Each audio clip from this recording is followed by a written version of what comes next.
हम आज क्या सीखेंगे? भाषा। भाषा किसे कहते हैं? भाषा वह साधन है जिसके माध्यम से मनुष्य या हम सब प्राणी अपने मन की भाव या विचार को एक दूसरे के समक्ष प्रकट करते हैं। उससे भाषा करते हैं। उससे भाषा करते हैं। भाषा के मुख्य रूप से दो प्रकार हैं। कितने प्रकार हैं? दो।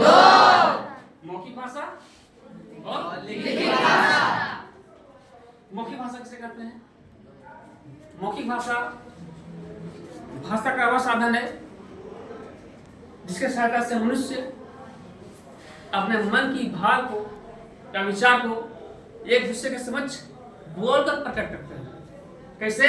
बोलकर। और सामने वाला व्यक्ति से सुनकर समझ जाता है।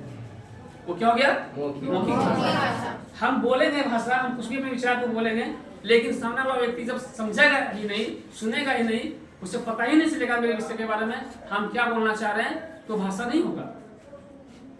हम जो बोल रहे हैं और सामने वाला व्यक्ति सुनकर समझ जा रहा है, वो क्या हो गया? मौखिक भाषा हो गया। भाषा का दूसरा रूप है लिखित भाषा। लिखित भाषा भाषा का वह साधन है जिसके माध्यम से हम सभी अपने मन की भाव या विचार को लिखकर प्रकट करते हैं और सामने वाला व्यक्ति पढ़कर समझ जाता है, तो उसे लिखित भाषा। इसके अतिरिक्त भाषा का एक और रूप है जो सांकेतिक भाषा है।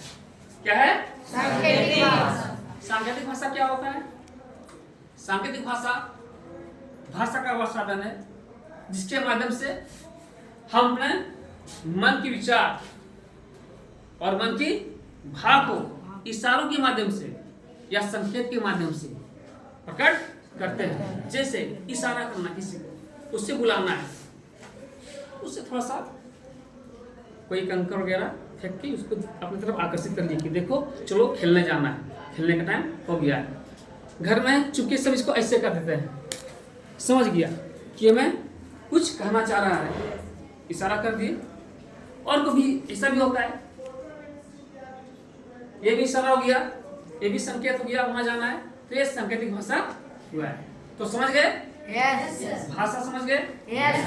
भाषा के मुख्य रूप से दो रूप हैं, मौखिक भाषा और लिखित भाषा। इससे अतिरिक्त भाषा का एक और रूप है, इसे सांकेतिक भाषा है। कहते हैं।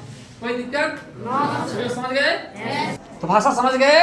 Yes sir. किसी को कोई परेशानी? No sir. अगर दिक्कत है तो पूछ सकते हैं। समझ गए? Yes sir. Okay, best of luck.